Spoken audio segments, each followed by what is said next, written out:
Hi everybody, my name's Ann. Welcome to Art on the Creek. We're here in my home studio in Parker, Colorado, and I've got out a lot of my Viviva supplies. I just wanted to show you, these are some of the older ones, the Viviva Color sheets. These are dye-based and they are super vivid, transparent watercolors. You guys have seen me do a whole lot of Viviva on this channel. I do have a partnership with them through at least until the end of the year, which would be 2023. I'll put a link up in the corner here to a playlist of all of the Viviva videos that I have done, and also in the description there will be a coupon for you to save some money. If you've never seen them, we'll play with them a little bit today.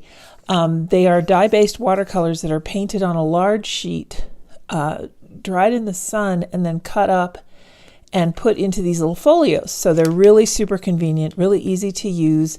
And the fun thing about them, now this one I've used quite a bit, but can you see a little bit of iridescence there on that peacock blue?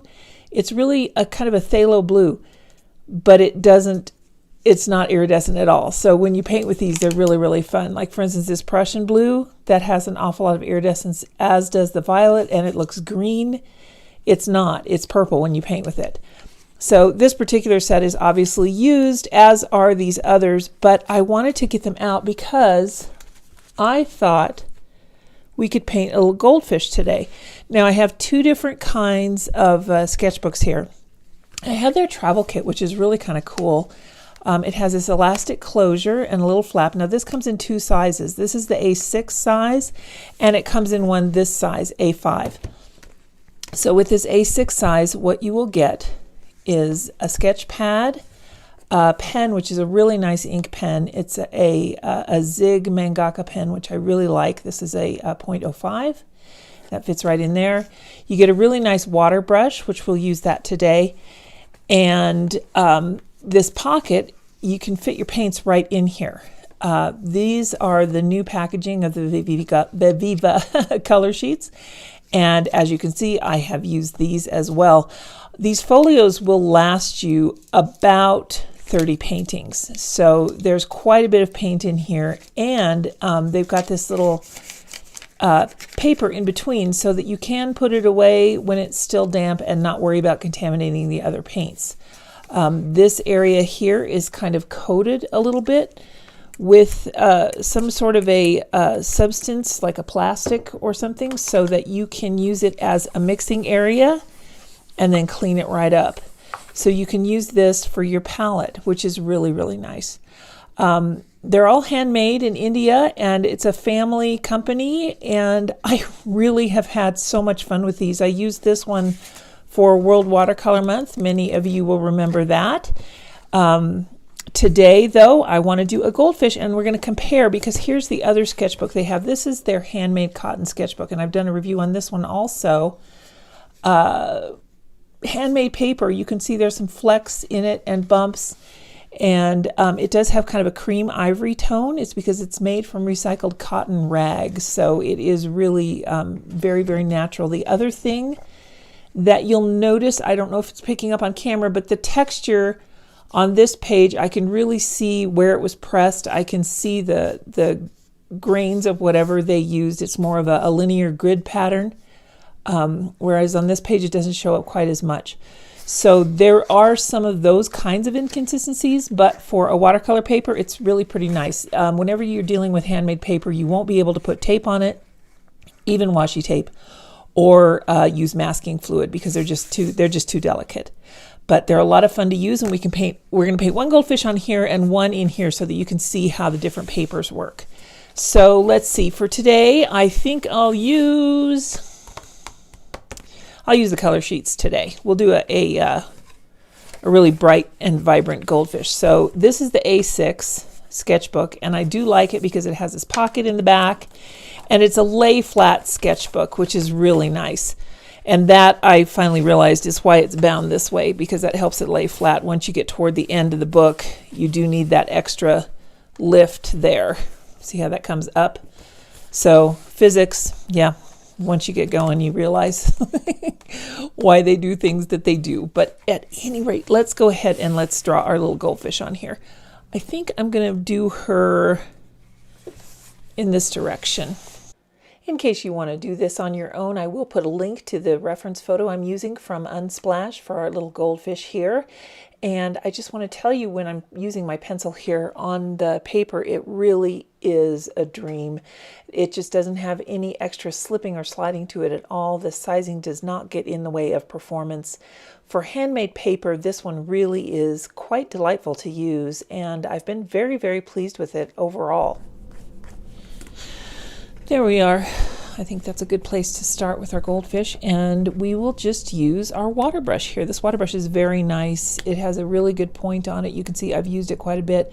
Anytime you have a brush with white filament, it's going to stain. In fact, let me give you another example of that. These are the Meeden brushes, and you can see this one has been stained because I've used it more than this one. They're both clean. It's just that white nylon filament really does get stained very easily. So let's see, I'm going to clip this because it keeps popping up. Being a little difficult for me there. There we go. And we'll go ahead and get into our paints, and we can paint our goldfish. Now I'm going to start with some of the yellow here, this chrome yellow, and I'm just going to put some drops of water on there and then loosen that up that way. And we'll just put a little bit of yellow on her there. Around her mouth, she's got some yellow. And here. And here. And let's go ahead and put some on her fins just to make it interesting.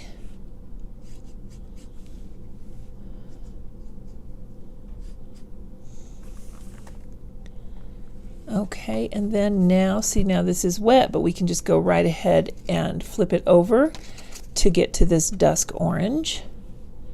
And that is what we're going to use for her fins here. I'm going to speed this portion up a little bit here because sometimes I think it's easier to see how the paint acts on the paper when it's going in time lapse. So what I'm doing is I'm putting a very thin layer of that blue on there to just kind of get the light ends of the fins. And every time I use these color sheets, I am really stricken by how concentrated these dyes are. The colors are so vibrant, and look at when you go wet on wet, they just blend together seamlessly, and they just have the right amount of movement. You can still control it, but the colors will blend and play very nicely for you on the page. Now with this cream paper, you are going to get kind of a different tone than you would with a bright white paper, which is why I wanted to show you this both ways. We've got this magenta and black. I'm going to mix that black with that peacock blue. There we go. That's a nice dark blue that I've got there. I want it very, very thin. This is going to be some of the shadows. Now, in the reference photo, the fish is white right there, so I just wanted to use the blue to highlight the shadow. However, I did run my brush into the existing colors, so you can see how very easily these reactivate. And now I'm going to use the yellow ochre. Let's go do the iris of her eyes in this yellow ochre, which is a really nice, kind of a russet color. Even though that is a beautiful tone in that yellow ochre, it's really not going to be the same color as a traditional watercolor made with PY42, the yellow ochre pigment.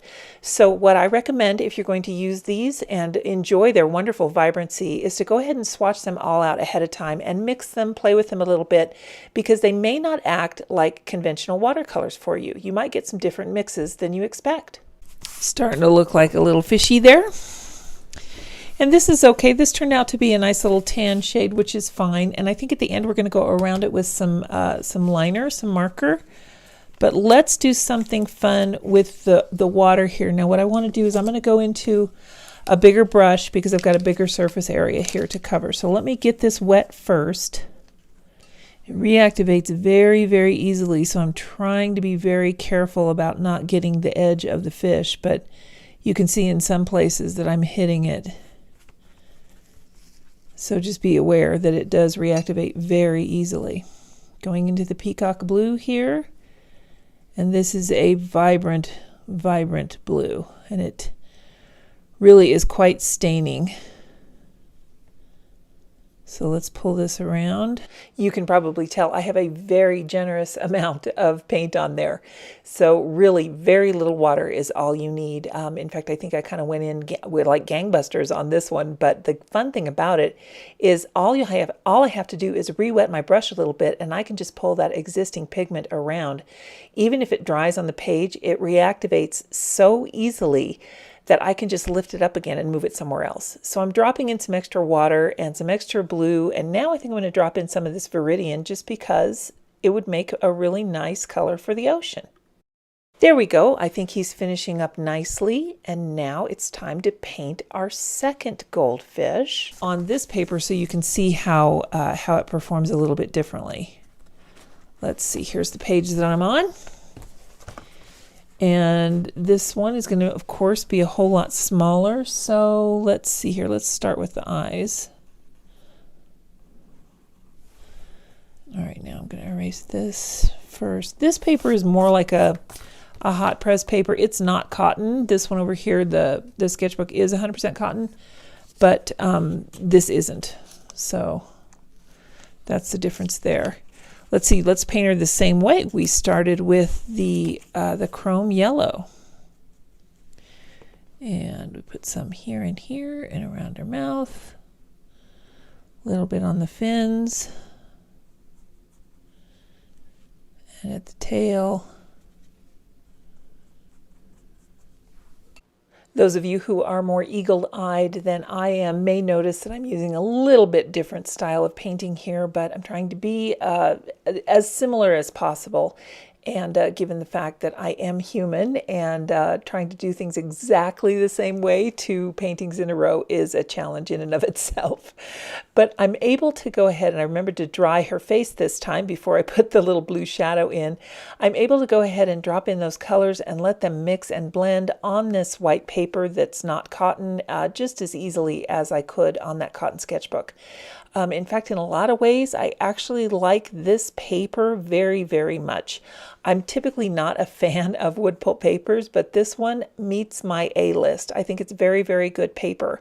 And I love the little reporter notebook style. You can use it landscape or portrait. And I just really think it's a beautiful way to have your watercolors and carry them with you. And with this spiral, it's so easy to leave it open and very cooperative, very easy to use. I can go ahead and do wet on wet techniques, not have any issues at all. Dropping colors in, wet on dry, dry on wet. It's just very, very easy to use this paper. Sometimes you have to dry it on the back side of the paper to really get it to come completely dry. I'm going to go over it with this liner. I want to show you the mangaka liner that comes with it so that you can see how nice it is. So I want to make sure it's really dry. All right, and once again, this is a 0.5 liner.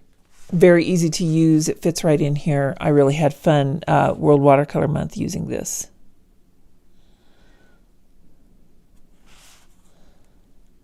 Using the fine liner on this paper is really, truly like a match made in heaven. It glides across it seamlessly. There are no skips, there are no glitches, and it doesn't bleed into the paper at all. So this is really a beautiful combination, and I'm very grateful that it was included in the travel kit. I really like this liner. Now, just rinse this off in water and squeeze it, make sure it runs clear. If you've never used a water brush, that is how you clean them, is you just squeeze until the water runs clear, and then brush it off a little bit, and you're good to go. This one, just want to show you real quick. It just loads right under the tap. Very, very easy to use. I really do like this one, and it's nice and long, and the cap will post on the end, which means that yours truly is not going to lose it. So that's a really good thing for me. Now let's get some liner on this guy.